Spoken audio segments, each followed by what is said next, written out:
Community Cats podcast. Ready? Let's go. Welcome to the Community Cats podcast. I am your host, Stacy LeBaron. I've been involved helping homeless cats for over 20 years with the Merrimack River Feline Rescue Society.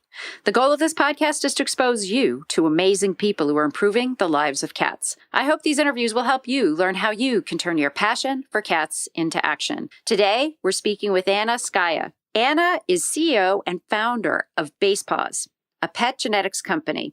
In the simplest terms, this is like 23andMe, but for your cat. Feline genetics has been mostly ignored by scientists who often focus on mice and dogs and leave cat health and cat science and funding for feline studies behind. Base Paws was created to help fix this knowledge gap. We developed the first consumer genetics test for cats, which includes reports on ancestry, health, and understanding of their past and future. They work closely with special cats and shelters and recently started providing free DNA testing kits for shelter cats to help with adoptions. Anna herself is an avid entrepreneur and animal lover. She's been part of many startups, big and small, and enjoys being driven by passion and curiosity, technology, and innovation. She loves costumes, chocolates, and every cat that crosses her path. Anna, I'd like to welcome you to the show. Thank you very much, Stacy. So this is fascinating and interesting, and I will divulge to our listeners that I have taken the 23andMe test, so I'm sort of somewhat familiar with this whole process, but I can't wait to find out more about how to help my own cats with feline genetics today in the show. But Anna, could you first share with us how you became an animal lover and how you got involved in this whole industry? Yes, absolutely. I've been an animal lover my whole life. There's not an animal that has not lived in my house. My father and my mother are both scientists and have brought in everything from fish tanks to turtles to cats to dogs. So I have lived in this world my whole life, and I finally feel so excited to be working at a company where I can actually work with my passion. Cats, particularly, are a passion specifically of my co-founder, Sean Zhao. He has 2 short-haired domestic cats, and he loves them very, very much. And the idea of Base Paws really came from him. This intersection of genetics and feline health is something that has explosive potential, but hasn't really been looked at on a business level, although there's quite a few universities all around the world, specifically here in the States. UC Davis and Missouri do a lot of work in feline health. So we're taking a lot of the work done by universities, a lot of the work done by folks before us, and we're turning that into a commercial company really focused on cat care and cat health. And taking a step and looking at cat care and cat health just for a second, there's 3 things that kind of make all of us good cat parents, and that is good nutrition, good environment, and understanding genetics. And it's really when you do work in all 3 together that you provide your cat with the ultimate care. So for those of us who aren't familiar with 23andMe, what precisely is genetic testing? Sure. So for humans, it involves spitting into a test tube, sending that test tube to a lab, extracting DNA from your saliva, and then using new generation sequencing and other really innovative sequencing technologies and genotyping technologies to read your DNA. So your DNA is then mapped and matched to understand you particularly as an individual. Where do you fall on scales of ancestry, on scales of health, on scales of potential diseases and markers that make you you? That technology has really just revolutionized the human space over the past decade, and it's finally coming into the feline space as well. The cat was sequenced a few times, but it was really correctly sequenced only a few years ago. So now we have access to doing the same type of work for cats that we did for humans. So are there specific diseases that this genetic testing can help us with regards to feline genetics? Yes, there are. So the 2 big things that we're looking at right now, and this is just the beginning, we really are just scratching the surface, but we're interested right now in hypertrophic cardiomyopathy, which is HCM, which is the most common feline heart disease. And I think the numbers I remember is 15% of all cats may suffer from it. And Even though many cats live long lives without ever being diagnosed or treated, HCM can actually be a very devastating disease for cats. So that has a genetic marker, and we're looking at that. We're also looking at PKD, also something that affects many, many cats. So those two things are our starting point. But again, because genetics, especially in cats, is in its infancy, over the next few years, look for more and more very interesting discoveries coming out of genetics that will affect cat health. So one thing that makes this testing successful is by having a larger number of samples coming into your system. Sort of the system sort of grows and aggregates with the more participants that you have. Is that correct? Yes, that is absolutely correct. The bigger the database, the more associations we can do and the more discoveries we can have. Yes. So one thing, HCM is definitely a hot topic in the sheltering world. In our impression, it seemed to run with younger male cats, tends to have a trend that way. So maybe through this testing, you're going to find even stronger correlations. Correct. Yes. So the way that genetics works is that you really need to have the genetic data, and you also need to have what we call phenotypic data, which is the behavioral data of the animal. So the work that we're doing is not only collecting the genetic samples, we're also working very, very closely with the pet parents, with the cat owners, asking them, well, tell us about the feeding, tell us about how it behaves at night, tell us about anxiety levels of the cat. And then we match the two databases, and that's kind of where the magic happens, is when we realize that a feline with this particular genetic makeup behaves in a certain way, and a feline without this makeup behaves in a different way. And it's only when we can match the two databases that we really find things out. So it's a combination of the lifestyle as well as the genetics. Correct. The nature-nurture. Yeah. So you had mentioned that you have a program that works with special cats, and also potentially you work with some shelters too. Could you expand on that a little bit? Sure. So I'll start with the shelters. So I myself volunteer at a local shelter here in Redondo Beach in California. And summer months are difficult months for shelters. There's less adoptions. There's more cats. It becomes a busier place. So we're trying to find ways, how can we promote more adoptions in the summertime? And one of the things that we're doing here at Base Paws is that we actually are giving away a free genetic test with all adoptions that are happening in the summer. And we want to see if that will help with adoptions. And the idea behind it is, as a new cat parent, you're coming in and you're adopting an animal. You know very little about the animal except for what the shelter can tell you. And wouldn't it be great for you to also get a genetic test that can help you understand the animal a bit better? Right now, we're focusing on a specific test. It's only the beginning of the kind of work that we can do. But right now, we can tell you what percentage of your new cat has any kind of wild cat DNA in it.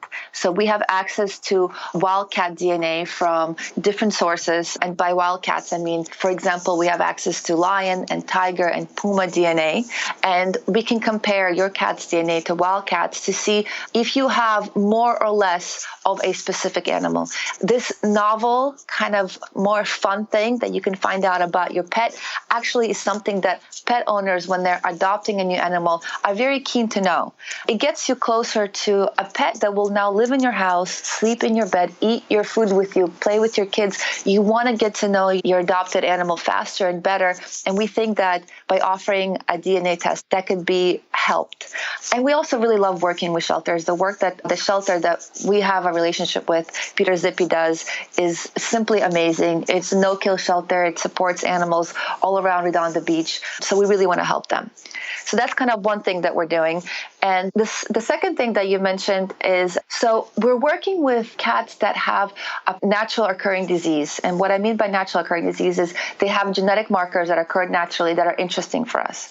For example, we're looking at specific traits like albino cats or cats with folded ears or cats that have extra toes, polydactyl. And if you have a cat like that, go onto our blog, see if your cat fits the traits, and we can give you a free test. And the reason why we're doing that is we're trying to collect samples of animals that have specific traits that are interesting for us, or specific disorders like PKD or like hypertrophic cardiomyopathy. If your cat has that and we can have that sample, we can then build on that sample and create a test based on that. We have a lot of folks coming to us and asking to help us. So we call these guys our cat citizen scientists. And by supplying data to us, they really are helping us create these really important health measuring tests faster. So to see if your cat qualifies, check out our blog. It's the first blog that we have. We explain really specifically what makes your cat qualify. We ask for a picture just to see if we really do get the breed and the traits and the disorders that we're looking for. And we'll send you a free kit, and you will be helping us create a faster genetic test, the first genetic test for felines anywhere. So yeah, thank you for doing that if you do that. That's great. So I encourage everybody to check out the blog. Popcats, the celebration of cats meet pop culture, will make its electrifying debut in Miami Saturday, October 28th, 2017 at the Miami Airport Convention Center. The curated show will feature a ridiculously adorable cat lounge, visual artists, inspiring speakers, art installations, and the makers of the most innovative products of the cat universe. PopCat's core mission is to raise awareness about cat welfare efforts by crafting an experience that mixes entertainment with advocacy. A portion of proceeds will benefit the Cat Network, a cat-centric not-for-profit organization with over 20 years of service in South Florida. The convention will welcome an invasion of cat lovers, curious spectators, and pop culture fans to a scene flooded with music and immersive art installations specifically designed to ignite shareable memories. The exhibition floor will also grant visitors the unique opportunity to meet national and international talent that have grasped the fascination of the internet community. Highlights amongst the speakers are fervent Rescuer Tumblr's meme librarian Amanda Brennan, Lorenzo the Cat photographer Joanne Biondi, and Shark Tank presenter and Apollo's Peak Pet Beverages founder Brandon Zavala. A giant bubble cat lounge will also be a can't-miss feature at PopCats, where attendees will be able to interact freely with an irresistible herd of adoptable cats brought by the Cat Network. For more information and tickets, please go to www.popcatsshow.com. The Community Cats podcast will soon be a year old, with over 200 episodes profiling amazing people who are all making a difference in the lives of community cats. If you would like to support the show, but not be a sponsor, feel free to contribute to our efforts by going to www.communitycatspodcast.com and follow the donate link. Help us to continue to provide excellent programming. I'm going to get nitty gritty and really specific here because I have done the 23andMe test, and I sat around and spit in a tube because it's a saliva collection test. So I had mentioned to my son that I was going to be interviewing you today, and he said, well, how are we going to get Hooch to spit in the tube? So can you just fill in the details, the actual details of what are you actually collecting from our cats? Oh my God, I'd love to, because I love the way that we collect DNA. We ran into a problem in the very beginning of the company. And the company is actually really young. We're only about a year old. We started collecting DNA through cheek swabs. So you would take, a regular Q-tip or something like that, and you stick that into your cat's mouth and you swish it around 10 to 15 times. That is the way that dog DNA is collected. And if you could imagine, most dogs have slobber. Most dogs don't mind getting a little dirty with you, and you can probably stick a Q-tip in there and they wouldn't notice. Oh, it is so different for cats. We were scratched. We had people calling us and telling us they can't do this. It's too scratchy. Their cats hate them. So Sean, my co-founder, came up with this unique, amazing way of collecting DNA, which is just by putting a piece of adhesive tape on the cat, petting it, taking the tape off, and with it comes hundreds of pieces of hair. And as you know, cats shed. Cats don't mind at all to be parting with a little bit of their hair. And we actually extract the DNA from the hair follicle. It took us months and months of lab work trying to figure out how to really get it done so that our failure rate is basically 0%. But we're there now, which makes for a really fun experience. I would say even a bonding experience with your pet, because we've had so many videos sent to us of cat owners doing this, and I feel like we're adding to the trend of the really funny home videos with cats, because cats react to this, it's kind of like tape. I want to say it's kind of like waxing, but it's not really, because you take a lot less hair off. Right. But cats don't mind. The videos are hilarious and the results are perfect. So we're really proud of that collection method. And then you take the tape, you put it into an envelope, you send it back to us, and your report will be ready in 6 to 8 weeks. Wow. That's fantastic. Yeah, the thought of swabbing the inside of Hooch's mouth is not exciting, but I think he could handle the tape. I'm not sure. I mean, some cats will run around and be like, what's on my back? But other cats can totally put up with it, I think. Right. So we haven't had any problems really. If anything, we've had lots of laughs here in the office when we get these pictures and videos back.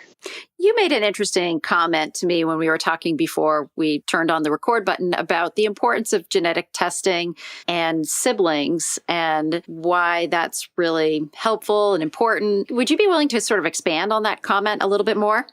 Sure. So we really believe that cat siblings is really the newest scientific frontier, as we call it. And I think it really helps scientists unlock secrets about really what makes cats unique and why studying DNA is important. Because when two cats are raised in the same household and they may even share the same parents, but are very, very different with each other. For example, one is very timid and the other one's bold, or one is really, really thin and the other one's kind of big. So you start really seeing that if the genetics is the same, if their parents are the same and their upbringing is the same, so can this health aspects or can these personality aspects be due to DNA, or can they be due to environment? So when you have a way of keeping one thing constant, and especially when your kitties have one thing constant, which is DNA because they're litter mates, what elements of their DNA is then different? So when you keep the house the same, when you have the parents the same, but when you have those kitties acting differently, you have a way of eliminating different factors that really gets you focused on the small differences in their DNA, which could help you make big, big discoveries. It's really something that our scientists in the labs do really well, is when we find out that we have siblings living in a single house, we try to really work with those cat parents to understand what are the differences that they're seeing in their cats. And then we're comparing DNA and we're seeing like, wow, the DNA is quite similar. Their behavior is quite different right here. Can these markers in the DNA be responsible for that behavior? So if your listeners have siblings in their houses, those are really, really exciting for us. And we actually are collecting DNA samples from litter mates. And I really asked that sibling parents reach out to us. We have all kinds of programs for them. We give big discounts for siblings as well. So we'd love to meet more cat siblings. That's great. And I know some people who actually adopt a whole litter. So they'll have 4 or 5 cats of the same litter in the house. So that's an even bigger group. I love that. And I think that it's actually when in adoption, I mean, when we talk about this a lot, and I'm sure you know that cats are really playful. They need to have someone else to play with. It's actually quite hard for a cat to be alone in the house. So we always promote multiple adoptions. If you're adopting from a shelter, see if you can afford or manage to get 2 cats. Your cats, or both of them, will thank you for it. So understanding that your company is only about a year old, I think at that 23andMe model, and I get these notifications every now and again that somebody who is like my 5th cousin or whatever has submitted a test, and do I want to connect with them? Is there any aspirations of having the cat siblings, their owners, they're submitting the DNA information and like actually finding out who owns the brothers and sisters in the family? I love that. It's really interesting thinking. I love that question. So absolutely. And we can already start doing those kinds of things. So if we get multiple samples from the same household, we can already say, oh yeah, these are brothers, or this is the mother and this is the child. So we can already do that. And we will definitely set up a community so you can connect. What our users have been asking us, which I think is a really interesting idea. It's going to take us a little bit of time to get there, but I'll talk about it because I think it's very cool. So we've had users come to us and say, I just adopted a kitten. I would love to meet owners that have a cat that is older, that has a very similar genetic makeup. It could be similar in terms of breed, in terms of traits, or in terms of different disease, because I'd love to know what it's like to have a cat like that. So connecting owners that have genetically similar cats of different ages seems to be a really interesting thing. Imagine if you can connect with someone that has a similar cat to yours, whose cat is 10 years older. Oh my God, then you know what will happen later on in life. As a cat ages, most of the health problems happen really late in life. And because our pets are living longer and longer these days, because we have much better health and we have much better environment, we have much better food for them. So if you compare cats even 30 years ago, cats right now are living much longer. So as they're living longer, they're developing more disease. And wouldn't it be interesting to meet owners that have similar cats, similar disease, so you can really plan for the future with your pet. For example, you can take that information to your vet and say, hey, here's some information about a very similar animal that is 10 years down the line. It has these specific issues. Let's watch for these as this kitten grows up. So then your vet has a slightly better idea. Oh, I'm going to watch for this. I'm going to see if this is something that we should be careful of. And we all know that when it comes to cats, they're very reluctant to show that they're sick. We know that they don't go to the vet half as often as dogs do. So these are some interesting ways of predicting. And again, doing a genetic testing for your cat, especially as a kitten, gives you such an upper hand when it comes to knowing what to expect later on in life. So we love this idea of building communities, building social networks around DNA, and we'll definitely be doing something like that in the future. Great. So Anna, if folks are interested in finding out more, how could they find you? So we're Base Paws, and the name of the company comes from two things. So base is the base pairs of the DNA, and paws are the paws of your cat.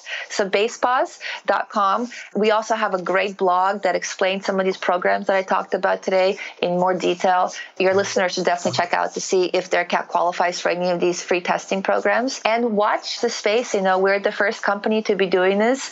So we talk a lot about cat health on our website. We do a lot of different things right now all around California, but soon to be doing a lot of things nationally around promotions and working with shelters and really working with cat health and cat genetics. Look to us to be your go-to place for this intersection of genetics and cat care. Sounds great. Is there anything else you'd like to share with our listeners today? We're a year old, but there's quite a lot of work that has been done. We talk quite a lot about it on our website, but we also have a really active Facebook and Instagram page. So Base Paws is live on Facebook. It's live on Instagram. Look for us there. We have a vibrant community that sends us really funny videos and stories about genetics and their pets. I think they'll be really fun for your listeners to follow as well. Yeah, I want to see some of those videos, that's for sure. And I think this topic is incredibly interesting, and I would be interested to know what the Community Cats podcast listening community thinks about this too. And we, of course, will have this up on Facebook, and you can put your comments there on what your thoughts are on this topic. It's a little bit different than our usual show topic, but I think it's fascinating. It's interesting. I can totally see people trying to get together and network and get families of cats together, parents, kids, cousins. There's a huge family tree out there with cats. So it will be amazing to see how this grows and develops. So Anna, I want to thank you again for agreeing to be a guest on the show. And I hope we'll have you on in the future as things develop and grow. Yeah, this was a lot of fun. Thank you so much, Stacy. Thank you for listening to the Community Cats podcast. I would really appreciate it if you would go to iTunes and leave a review of the show. It will help spread the word to help more community cats.